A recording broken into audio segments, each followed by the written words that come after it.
How are you folks? Chris Varley with the Trade Idea Support and Education team here. I'm doing a video on pre-market scanning. We had a lot of questions about the pre-market, scanning, breakouts, so on and so forth. So I want to do this video to help users get a leg up in that session. One thing I like to always note about the pre-market is there's only a handful of stocks each given day in the pre-market that are going to be the real movers and the real activators. And they're really not that difficult to find.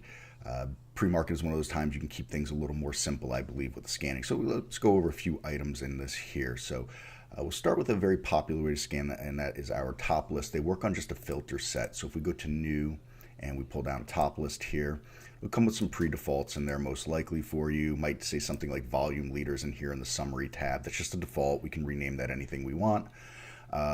You might want to come to the Windows specific tab, delete any pre-done stuff that's in there by default, and then we could press hide unused. We can get going with the search here to start finding stocks. First thing a lot of people want to do is a price range for the stocks they're looking at. Price happens to be right at the top. We can search in the bar here too for any kind of things that we're looking for. So we were moving towards volume, right? If we were moving towards RSI, right? Different items that are in here that we can search. Now, there are some filters that will work in the pre-market. Some will not use pre-market data, but they may work. The exception of one, our relative volume filter. Very important to note. It only will not work in the pre-market. It will block data in the pre-market, and everything will default to be a 1 relative volume in the pre-market if you happen to be displaying that column. I'll show more on that in a moment, but just to stress, do not use the pre-market volume filter. Do not use relative volume filter in the pre-market. We do have a substitute filter that I will go over as well in a minute instead of the relative volume filter. But let's get to building of the scan first here. So we're going to want a price, and we'll add a filter for that. And let's just say we want to start with stocks that were at least $1. All right, and then we may say, well, we want a minimum amount of shares and volume traded today, right? We don't want to see stocks that only traded 5,000 shares, for example. But it is the pre-market, and stocks could all of a sudden get going out of nowhere. So we don't want to put something as high as, let's say, 1 million threshold. These are semi-arbitrary numbers. You'll have to decide what those numbers are ultimately that you want to be doing with that. So we see volume and shares here today. I've searched volume and shares here today. We're going to add that. There is no pre-market volume filter in that regard for shares. So it's just volume. It's the total accumulated from the day, pre, regular, and post-market. We'll add that filter. And again, this becomes arbitrary to what you believe you want to see. Maybe you want to start with a 15, 20, 30,000. For the sake of this exercise, we'll put 25,000 shares on this here, all right? And then a filter that you can use in place of relative volume if you're looking for is our volume today percent filter, right? I'm going to go ahead and add that as a filter here. And I'm going to go ahead and show it as a column as well, so that when we display the scan, we'll see that column on that. Now, the way this filter will work is it takes a 10-day average and puts it into a percentage, where 100 means a stock is done its normal volume for 10 days. 200 would be 2 times, 300 is 3 times. Now you have to remember this is accumulative for the total day. So let's just say we have a stock that maybe has done 15, 20, 30% of its volume for the entire day in the pre-market. That would be something significant, more likely than not to look at. Not always, of course. So, we have to always go and refer to the chart and what we're looking like on the price of the chart like that. So we're just going to start with those kinds of items right there, and then we can go ahead and sort, right? So we're going to look at stocks with a certain price range we decided. They got to trade X amount of shares or more, right? We're going to display the percent on the volume based on the 10-day average. And then, well, what order do we want to put these stocks in? And what we want to look for is stocks that are moving the most in the pre-market. So we'll do change from the open, or from the close, excuse me. And so this is going to be a change from the prior day's 4 p.m. close and stocks that are up the most from there. We're going to select that and we're going to sort by, all right?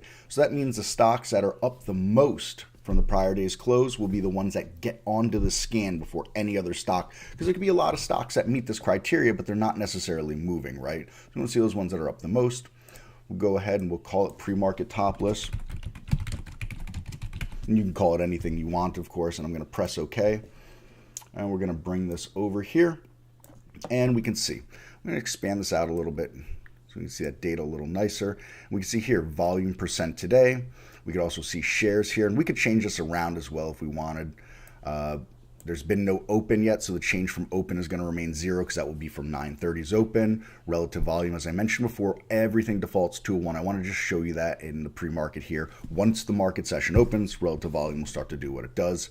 And like I said, the volume today percent, that will be what we want to look at for a relative volume substitute. We can see the volume in shares here, and we can see the change from close. We can change the display on this, right? So if I wanted to sort by the ones that have traded the most shares, I get to go ahead and double click that column.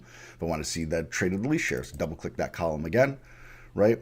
Change from close, we bring it back. We do this with any here. So something like SGBX, right? We can see first off, it's traded 73 million shares on the day.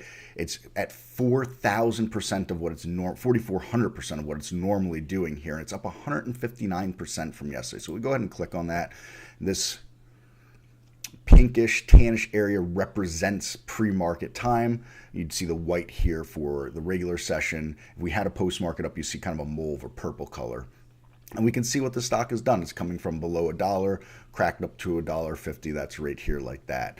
And so this is how we can really kind of find what has been moving. Now, there is our alert windows, and for those that are scanning early in the morning, they want a time-stamped alert saying, boom, at this second, the stock did this item that I'm looking for, and perhaps you want to have an audio alert with that too, because the top lists do not have audio alerts. They just refresh every few seconds with the stocks that meet them.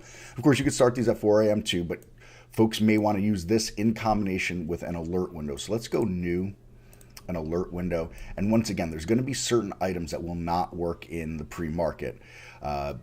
Alert windows, unlike top lists, have an alert or event in addition to the filters. So the filters remains the same that do not work. You can email me at info@trade-ideas.com for a list of what does and does not work in the pre-market. Now, in the top list, we started with just these dual icons here indicating a minimum and maximum value. In the alert windows at the top, we have these alert or events, a new high, a new low, new ask high, so on and so forth. Again, some of these will not work in the pre-market. For example, new high only works in market times, but we have a pre-market high.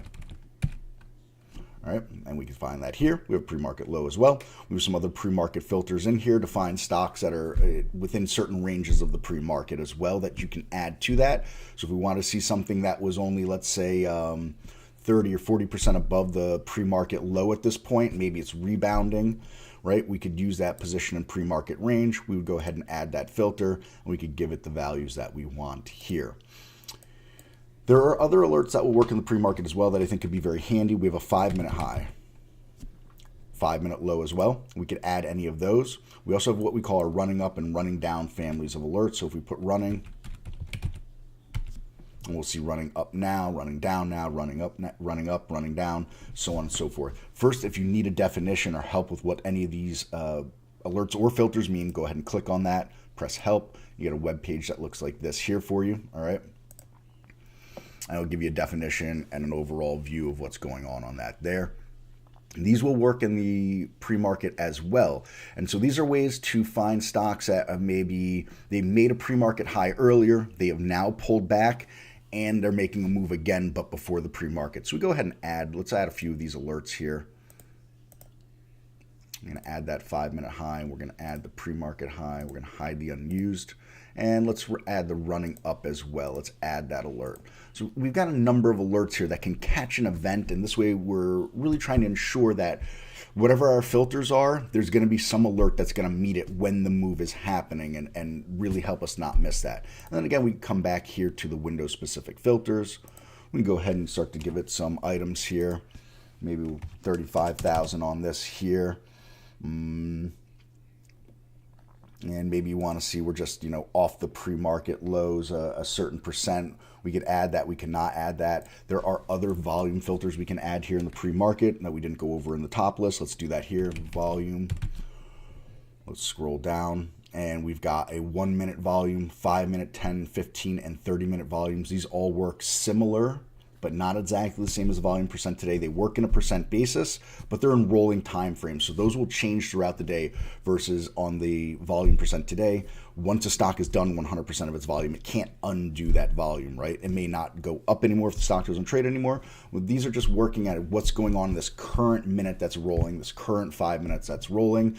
And so again, 100 equals our baseline, 200 equals 2 times, 300 equals 3 times, and so on and so forth. So we could put this, we could add it here as a filter, and maybe we say, well, it's a pre-market, so things might be doing a little less. We could add a 75 to that here and saying, over the historical 10 days, and that includes regular session, we want to see it that it's kicking around, even though we know it might not be doing as much as a regular session, right?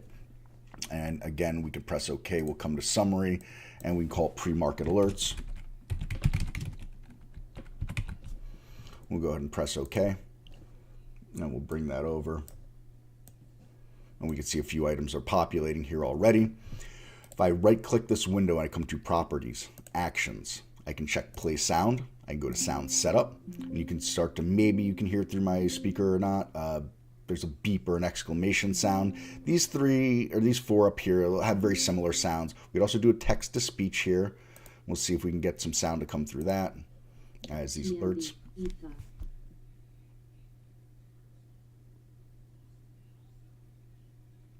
Of course, now it's going to take a pause and not make anything alert. But this will have a text-to-speech sound with it. And you hear that come through as the time-stamped alerts happen. And then, if it's giving you too many alerts, we could always use the don't repeat function. So we right-click, come back to Properties, and we can look for don't repeat. We could set that to not repeat a symbol for a minute, for an entire day, forever, so on and so forth. We could have it just blast right through and repeat everything non-stop as well. It's entirely up to you. Just one thing to note, these windows, if they're moving fast, they'll only hold 1,000 items on them. So if you have something that's alerting non-stop, whether it's a pre-market scan or any other time, you may find it pushing stocks way down the list very quickly on you, feeling like maybe you missed a move because it had moved so fast. So just keep that in mind when we're building these kinds of scans out. These are the real ins and outs for the pre-market. Again, there is a PDF I can share, or we can share as a support team. info@trade-ideas.com. That PDF will show you what does and does not work in the pre-market to help you on that scan building.